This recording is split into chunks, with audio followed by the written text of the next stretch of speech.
자, 오늘로서 영국 종교교역지 탐방 네 번째 시간을 마무리하도록 하겠습니다. 자, 오늘은 이제 종교교역지 탐방 영국 북쪽에 있는 스코틀랜드의 수도 에딘버러에 대해 좀 알아보도록 하는데요. 우선 스코틀랜드가 어디 있는지 한번 보도록 하시죠. 이미 알고 계신 분들은 알고 계시겠지만 북쪽에 있는 이 이제 파란색이 1706년에 영국이 통합되기 전까지는 북왕국으로서 그렇게 존재했던 나라입니다.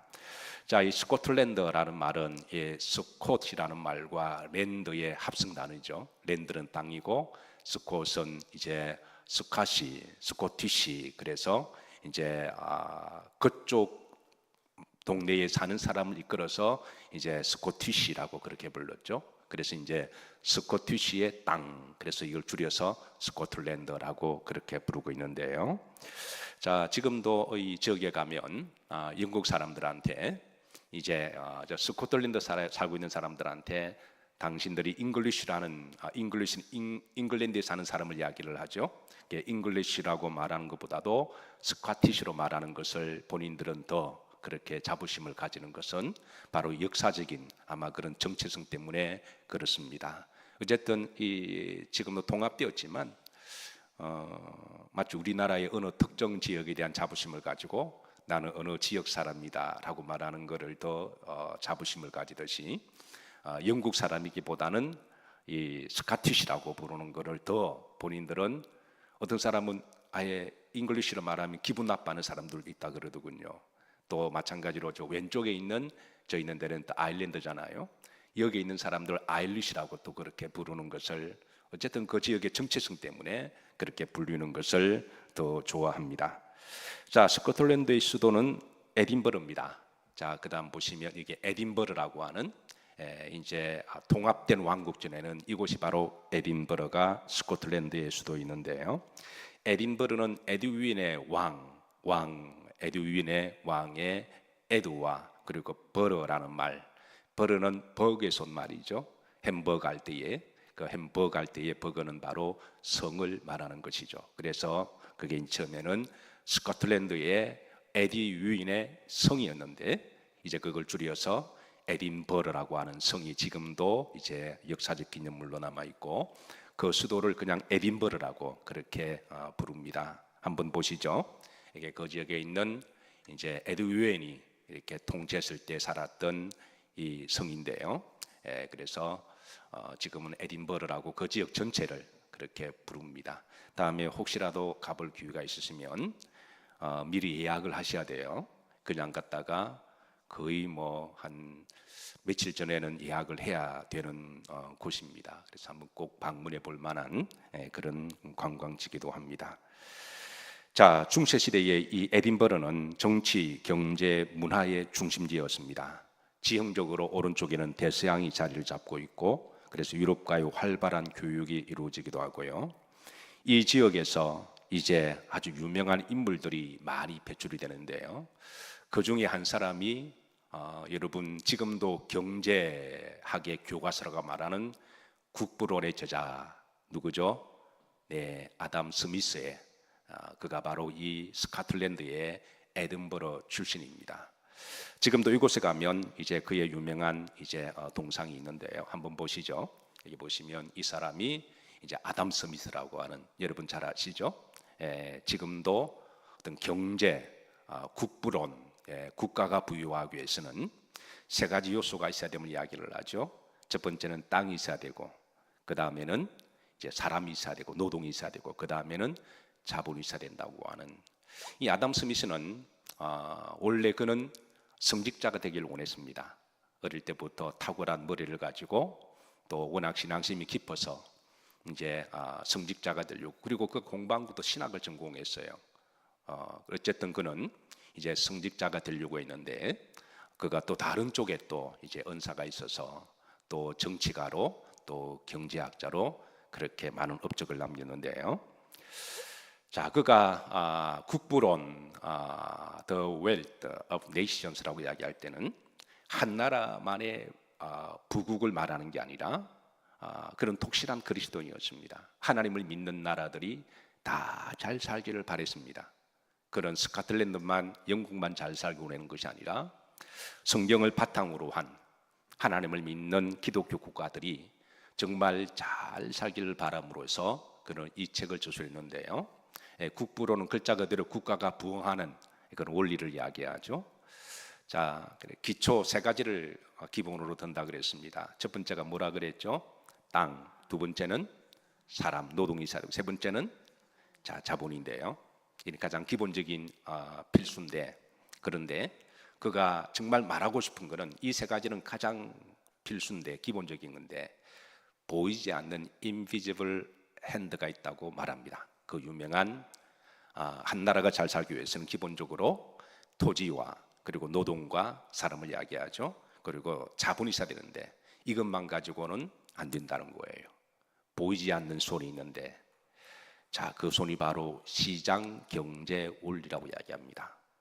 이거는 절대 보이지 않지만 국가도 개입할 수도 없고 못하고, 그래서 이 사회를 돌아가는 어떤 시장의 어떤 원리, 이런 것들이 있을 때 이제 노동이 자본이 서로 어우러져서 그렇게 발전한다고 이야기하는데요. 그런데 한 가지 더가 있습니다. 또 보이지 않는 한 손이 더 있는데 그 손이 뭘까요? 그게 바로 하나님의 손입니다.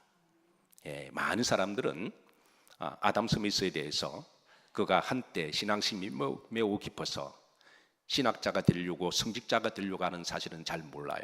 그냥 경제적인 관점에서 바라보니까. 그리고 보이지 않는 인비지블 핸드에 대해서는 이제 시장 원리까지는 아시는 분이겠지만, 그러나 그가 정말 아무리 이제 시장 원리가 잘 돌아간다고 할지라도 예측할 수 없는 또 보이지 않는 역사를 이끌어 가시는 손이 있는데 그게 바로 하나님의 손이라고 이야기합니다. 그래서 한 나라가 국부론 정말 건강하고 부강하기 위해서는 이제 이런 기본적인 베이직과 보이지 않는 두 손이 잘 어우러질 때, 그래서 한 나라가 부강하고 발전할 수 있다고 하는 것이 비단 영국만이 아니라 하나님을 믿는 모든 나라들이 그렇게 잘 살기를 바라는 그런 마음으로 그런 이 책을 출판을 하게 됩니다. 자, 다시 한번 아담 스미스의 동상을 한번 보시죠. 이게 이제 상을 보면 그 뒤에가 있는 건물이 바로 교회입니다. 이게 바로 이제 성 자일스라고 하는 이 존 낙스라고 하는 그분이 섬기셨던 교회인데요. 자, 이 교회는 조금 이따가 좀 더 보도록 하고요. 그리고 또 이제 이 스코틀랜드에서 나온 위대한 인물 중에 하나가 18세기의 최고의 계몽주의 철학자 데이비드 휴움도 이곳 출신이어서 여기에 가면 이 사람의 동상이 있습니다. 한번 보시죠. 자, 이 사람이 데이비드 휴움이라고 하는 사람인데요. 이 동상을 좀 자세히 보시면 그의 오른쪽 발가락이 어떻게 생겼나요? 아주 골드 컬러죠. 왜 그렇게 되었을까요? 그게 일종의 미신 아니면 루머인데요. 여기 와서 발가락을 만지면 공부를 잘한다. 여기 방문하는 사람들이 꼭 다 만져요. 한번 만지고 사진 찍고 집사람이 저보고도 한번 만져보라고 이야기를 하길래 제가 이 발가락을 만졌을까요? 안 만졌을까요? 그건 여러분의 상상에 맡기도록 합니다. 자, 어쨌든 지금도 이 에든버러는 여전히 북잉글랜드의 신앙, 정치, 경제, 문화의 중심 역할을 하는데요. 만약 여러분들이 영국을 방문하시고 이 북쪽의 스코틀랜드에 한 곳만 가야만 한다면 반드시 에딘버러를 갔다 오셔야 돼요. 자, 두 번째 이 에든버러가 유명한 것은 에딘버러 대학이 있습니다. 역사적으로 매우 유명한 저명한 역사의 산실인데요. 이 대학은 1583년에 세워집니다. 물론 처음 세워질 때는 바이블 스터디로 세워져요. 중세 때 유명한 대학은 처음부터 거의 다 바이블 스터디로 세워졌다고 보시면 됩니다. 자, 지금은 이제 발전을 거듭해서 전 세계적인 종합대학이 되었는데요. 인류에 공헌한 많은 인물들이 이 학교를 통해서 배출이 됩니다. 노벨 수상자만 해도 26명을 배출하고요. 불치상도 4명이 나옵니다. 한번 보시죠.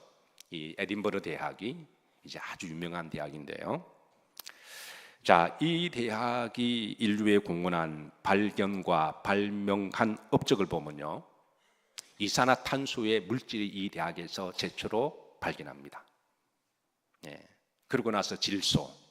당시는 질소는 꿈의 물질이라 그랬죠.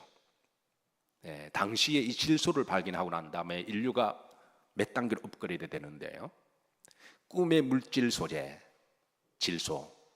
질소가 없다면 아마 냉각에 관한 모든 부품들은 아마 발명되지 못했을 거예요. 그래서 이 질소가 발견됨으로 말미암아 우리가 지금 친숙하게 잘 쓰는 냉장고, 냉각기, 자동차라든가 공장의 기기라든가 이게 이제 이 대학에서 발명하게 됩니다. 뿐만 아니라 공기압 타이어, 자동차 운전할 때의 타이어 공기압을 넣어서 하는 것, 보온병, 이것도 이 대학의 발명품이고요.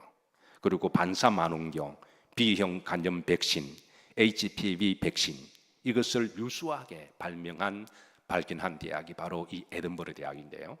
이 에든버러 대학은 우리나라와 인연이 있습니다. 우리나라의 유명하신 한 분 중에 한 사람 이 대학 출신인데요. 바로 윤보선 전 대통령입니다. 우리나라의 4대 대통령이었던 윤보선 전 대통령께서 이 대학을 졸업하셨어요. 자, 그리고 이 스코틀랜드 에딘버러에 교회들이 있는데요. 자, 이 에딘버러는 당연 신앙의 중심지였고 종교교역지였고 신앙의 산실이었습니다. 에딘버러에 가면 아주 유명한 대표적인 두 교회가 있는데요.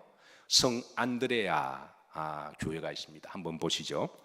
성 안드레아 대성당의 모습은 이렇게 유용하게 있습니다. 이 교회는 예수님의 제자 중 한 사람 안드레아의 순교를 기념하기 위한 교회인데요. 자, 우리가 이제 지난번에 한번 스코틀랜드의 국기를 조금 한번 봤죠. 다시 한번 국기를 한번 보도록 하시죠. 이 스코틀랜드의 국기인데요. X자이죠.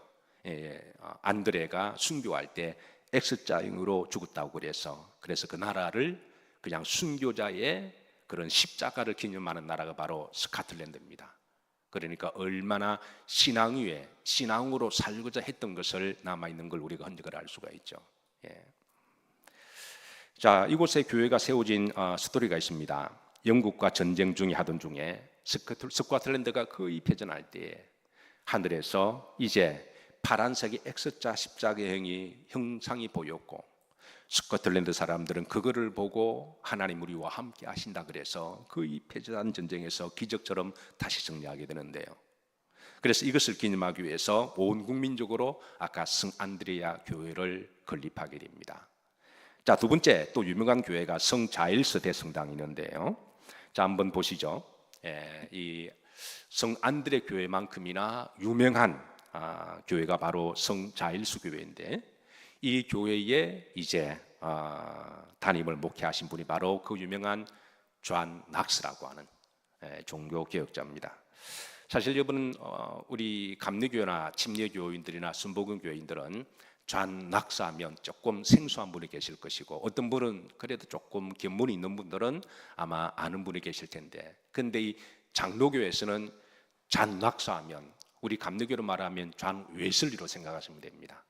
그 정도로 존 낙스에 대해서 많은 이제 모델로 삼는 장로교인들이 많이 있고요. 그리고 아주 자부심이 가지고 있는 그런 인물이 장로교회의 존 낙스고 어떤 분들은 한국 장로교회의 거의 시조라고 말할 정도로 존 낙스를 기념하고 한국에 있는 장로교 목사님은 반드시 여기를 방문하는 성지순례 코스에 들어가기도 하죠. 자, 어떻게 생긴지 한번 보십시다. 자, 존 낙스는 일전에 제가 프랑스의 종교 개혁을 할 때에 장 칼뱅을 제가 보여드렸는데 외모나 그의 삶의 모습이 장 칼뱅과 비슷합니다. 키도 작고요. 어릴 때 병도 많았고 병약했고 그리고 얼굴이 잘생긴 것도 아니지만 근데 하나님은 이렇게 연약한 자를 쓰시는 하나님이신 것 같아요. 위대한 일을 하게 하십니다. 정말 영적 자이언트입니다. 거인이었습니다. 그는 누구보다도 하나님을 사랑했고 말씀을 사랑했습니다. 존 낙스 하면 아마 몇 가지 떠오르는 슬로건이 있는데요. 기도하지 않는 군대보다 기도하는 한 사람이 더 강하다. 이 슬로건이 이 존 낙스를 통해서 나오기도 했습니다. 또 여러분 이런 말 들어보셨나요? 하나님이여 이 스코틀랜드를 나에게 주시거나 아니면 뭐를 주옵소서? 죽음을. 이것도 잔낙서가 말입니다. 민족의 복음화를 위해서 하나님 대한민국을 주시거나 아니면 나에게 죽음을 주옵소서. 그렇게 기도하는 분 안 계실까요? 네. 대한민국이 복음화되도록, 그렇지 않으면 차라리 나에게 죽음을 주옵소서. 여러분 묻습니다. 우리나라 대한민국을 사랑하시나요? 네. 그러면 우리가 잔낙서 기도처럼 한 나라가 복음화되는 일은 절대로 그냥 이루어지지 않습니다. 이런 분들이 계셔서 영국이 복음화될 때는 이제 잔 웨슬리가 있었고, 스코틀랜드가 복음화될 때는 잔낙서가 있었고, 우리나라가 복음화 되려면 누가 있어야 되나요? 옆으로 보시면서 바로 당신입니다. 양심은 찔리기는 하지만 이런 비장한 각오, 이게 잔낙서의 기도입니다. 한 나라가 복음화된 것은 결코 그냥 이루어진 것이 아닙니다. 그리고 그를 연구하면 그를 흔히 청교도의 창시자라고 평가를 받기도 해요. 그는 1505년에 스코틀랜드의 한 작은 마을 헤딩턴에서 태어납니다. 그가 태어날 때는 집안도 가난했고, 그리고 신체도 왜소했고, 얼굴도 잘생기지 못했지만 그는 누구보다라도 주님에 대한 말씀과 기도와 헌신에 열정이 있었던 사람인데요. 그는 청년이 되어가면서 그의 소명은 더욱더 확고했습니다. 어디를 가더라도 복음을 열정적으로 전했고, 그리고 전쟁이 터지는데요, 군에 징집이 됩니다. 그는 군에 가서도 열심으로 복음을 전했습니다. 프랑스와의 전투에서 이제 스코틀랜드가 패하게 되는데요, 그래서 프랑스의 노예로 잡혀서 함선에 노를 짓는, 그러니까 하루 종일 24시간을 노를 짓는 노예로 그렇게 19개월을 보냅니다. 노를 젓다가 자고 노젓다가 먹고 손에 피가 나도록. 영화의 배너에 보면 배너도 잡혀서 노를 젓잖아요. 그래서 손에 발에 차쿠가 채워지고, 그 10개월 동안에 노를 젓고 노예를 하면서 거기에서 인간의 원죄의 잔혹성을 보게 됩니다. 인간이 이렇게 마귀적일 수가 있는가? 인간이 타락하기 시작하면 이렇게 마귀적이 될 수가, 인간의 실존을 보게 되죠. 그래서 그 가운데 이런 인간의 원죄에서 실존해서 유일하게 해방되고 자유하게 하고 사람답게 되는 일은 오직 예수 그리스도의 복음밖에 없다는 것을 다시 한번 처절하게 하나님 앞에 기도하고 다시 받게 됩니다. 극적으로 그가 노예에서 해방이 되고요, 영국에서 스코틀랜드에서 그의 신앙의 진가를 알고 그가 종교교육을 성공하도록 그에게 많은 지지를 해줍니다. 그리고 그의 나이 55세 즈음에 아까 그 교회, 스코틀랜드를 대표하는 그 교회 담임을 맡게 되는데요, 그때부터 본격적인 그의 종교 개혁을 단행합니다. 우선 그는 영국이 성경의 나라가 되기를 원했습니다. 오직 영국을 구원하는 일은 성경대로 통치가 될 때에 영국은 해가 뜨는 나라가 될 것임을 설교합니다. 그리고 영국은 그 어느 나라보다도 거룩성과 순결을 강조하는데요, 어떻게 하면 영국이 거룩해지고 순결하고 청순해지기 위해서 그런 여러 지침들을 설교를 하고 방향성을 제시하는데, 이것이 나중에 청교도 신앙의 뿌리가 되고 근간이 되는 자료가 됩니다. 그래서 청교도 신앙의 뿌리라고 부르기도 합니다. 존 낙스의 종교개혁이 전 영국으로 지지를 받고 점점 기독교가 확산이 되어가자 뼛속 깊은 로마 가톨릭의 신도였던 메리 여왕, 피에 여왕이 존 낙스에게 종교개혁을 멈추지 아니하면 다른 순교달처럼 화형을 시키겠다고 엄포를 합니다. 그럴 때 그는 하나님 앞에 기도합니다. 스코틀랜드를 지켜주지 아니하시면 무엇을 달라고요? 차라리 나를 죽여주옵소서. 그리고 존 낙스가 기도하면 이상한 역사들이 일어납니다. 그래서 메리 여왕은 존 낙스가 기도할 때 존 낙스의 기도는 100만 명의 군사보다도 더 두려운 사람입니다. 결국은 메리 여왕이 존 낙스를 건드리지 못합니다. 그래서 그는 하나님이 부르시는 그때까지 열심으로 개혁을 하고 복음을 전합니다. 그가 가장 사랑한 성경 구절은 요한복음 17장이었습니다. 오늘 우리가 시간 관계상 14절 한 구절만 봉독했는데요. 요한복음 17장은 예수님의 중보기도죠. 그는 요한복음 17장에서 예수님의 중보기도를 통해서 그는 중보기도를 배웠고 어떻게 영국이 하나님의 말씀 위에 세워지는 정말 부강한 나라가 되고 건강한 나라가 되기를 위해서 그런 기도하고 복음을 전했습니다. 잔 낙스는 스코틀랜드라는 나라가 오직 하나님의 말씀 위에 세워질 때에 유일한 소망과 희망을 받습니다. 그리고 그는 본질의 말씀대로 살기를 거룩하기를 원했고 그리고 거룩하게 살다가 하나님의 부르심을 받았습니다. 그의 마지막 남긴 유언의 글이 나중에 공개가 되었는데요. 그 유언의 글이 바로 이렇습니다. 한번 화면을 올려주시면 한번 다 같이 한번 우리 합독하도록 합니다. 하나님께서 나의 입을 통해 말씀하시기를 원하셨습니다. 나는 사람들에게 명백하고 순수하게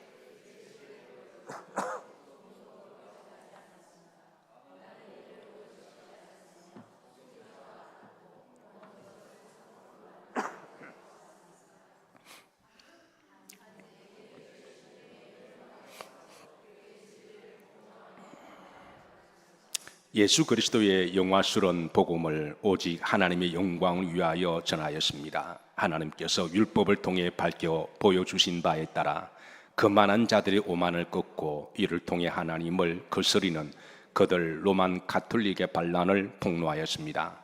또한 스스로의 죄악을 깨달았기에 괴로움을 겪고 있는 이들의 양심을 불러일으키며 예수 그리스도를 소리 높여 선포하였으니 믿는 이들의 가슴 속에 그분의 죽음의 능력과 부활의 장엄하신 역사를 선포하였습니다. 이는 오늘 이 시간까지 하나님 앞에서 나의 양심 속에 오직 한 가지 간증이니 혹 세상이 나를 향해 분노를 품은들 무슨 상관이 있으랴. 마지막 이 말은 메리 여왕을 두고 한 말이죠. 자신은 정말 하나님의 말씀대로 거룩하게 살았고 오직 예수 그리스도의 복음을 전했지만 당시 메리 여왕을 지지하고 따르던 많은 로마 가톨릭의 사람들이 잔 낙스에 대해서 수많은 루머를 만들고 수많은 공격을 했을 때에 그런 사람들이 나에 대해서 분노를 품은들 I don't care. 나는 전혀 상관하지 않습니다. 그의 마지막 장엄한 남긴 간증이고 유언입니다. 자, 그래서 그가 죽었을 때에 이제 얼마 후에 영국이 다시 기독교로 다시 돌아왔고 메리 여왕이 죽고 난 다음에 다시 영국이 이제 성공회로 기독교로 돌아왔을 때 그를 기념하는 교회를 그가 섬겼던 교회 뒤쪽에 이제 그의 시신을 안치해 뒀는데 한번 보시죠. 이게 이제 아까 보였던 성자일서 교회 뒤쪽에 있는 바로 이게 잔 낙스에 안치된 곳을 기념하는 곳입니다. 자, 그 다음 사진 한번 보시죠. 여기에서 이제 자세히 보셔야 되나요? 저와 집사람이 사진을 찍었는데요. 제가 여기 가보니까 반은 한국 사람들이더라고요. 한국 사람들이 요즘 이렇게 이제 조금 여유들이 계셔서 이제 많은 곳을 다니시는데 반은 한국 사람이어서 사진을 찍는데 사진 찍고 난 다음에 어느 분이 어느 한 자매가 여기 와 사진을 찍는데요. 그런데 그분은 무릎을 꿇고 기도하면서 사진 찍으시더라고요. 제가 그 순간 내가 목상글 안다면 다시 찍자고 할 수도 없고 왜 사람 계속 줄 서고 있으니까. 그래서 그 자매가 참 인상적이었습니다. 처음 뵈는 자매였는데요. 얼마나 신앙이 좋으면 그 앞에서 무릎을 꿇고 이렇게 했을까. 그런데 제가 속으로 저분은 틀림없이 감리교인이다, 장로교인이다, 장로교인일 거로 제가. 왜냐하면 이게 장로교인 말고는 잔낙스를 아는 사람은 별로 없거든요. 오직 장로교인들만 잘 알 수 있는, 어느 정도 알아도 정도 무릎같이 꿇지는 않는데 무릎 꿇는 거 보니까 아마 담임 목사님에게 교육을 많이 받으셨던 것 같아요. 그래서 어쨌든 진한 감동을 가지고 그래서 여운이 있어서 그분이 기도하시고 저쪽으로 쭉 걸어가시길래 제가 쫄래쫄래 따라갔습니다. 궁금한 거는 못 견뎌서. 그래서 제가 교회 다니시죠? 그러니까 네 그럽니다. 장로교인이시죠? 그러니까 어떻게 하셨냐요? 가만히 있으더니 나보고 하는 말이 목사님이시죠? 그러더라고요. 어떻게 하셨습니까? 그래서 제가 한 말이 있습니다. 따라서 하십니다. 우리는 서로 통합니다. 예. 자, 말씀을 마치며 저는 아담 스미스가 남겼던 국부로는 단지 한 나라만의 부유한 나라, 건강한 나라만을 주장한 것이 아니라 The Wealth of Nations, 뒤에가 복수거든요. 그러니까 하나님을 믿는 나라들이 정말 건강하게 모든 사람들이 자유와 인권을 누리고 하나님 주신 노동의 가치를 가지고 열심으로 성실하게 살아서 그래서 잘 살기를 바라는 마음으로 그 책을 저술했고 인류의 유산이 되었다면, 그러나 그것만 가지고 사실은 부족하죠. 왜냐하면 아무리 땅이 넓고, 여러분 중국이 땅이 얼마나 넓어요. 그리고 중국이 얼마나 노동력이 많아요. 그리고 자본도 있잖아요. 아르헨티나는 어떠한가요? 브라질은 어떠한가요? 소련은 어떠한가요? 그거 위에 invisible hand, 보이지 않는 손이 두 개가 있는데 하나는 시장이 울리라는 손이고 하나는 어떤 손일까요? 하나님의 손입니다. 저는 이런 점에 있어서 영국과 우리나라가 통했으면 좋겠습니다. 보이지 않는 하나님의 손이, 근간에 하나님이 우리나라를 축복하셔서 급작스럽게 지금 세계로 뻗어가면서 많은 나라들이 주목하기 시작했는데요. 여기에서 우리가 혹이라도 교만하지 아니하고, 우리나라가 기본적으로 성품도 다 착한 사람들이고 또 다 머리도 좋고 열심히 하잖아요. 비록 땅은 좁지만 그러나 노동력도 있고, 노동력은 숫자를 말하기보다는 다 머리들이 좋으시고, 그리고 신실하고, 그리고 시장 원리도 그런 대로 잘 돌아가고 있는 나라잖아요. 그러나 이것만 가지고는 부족합니다. 하나님이 도와주셔야 합니다. 그리고 이것을 통하는 사람은 바로 저는 우리 그리스도인들이어야 돼야 되고, 그리고 우리 그리스도인들이 하나님과 통하는 나라가 되었으면 좋겠습니다. 그런 나라가 되기를 기도합니다.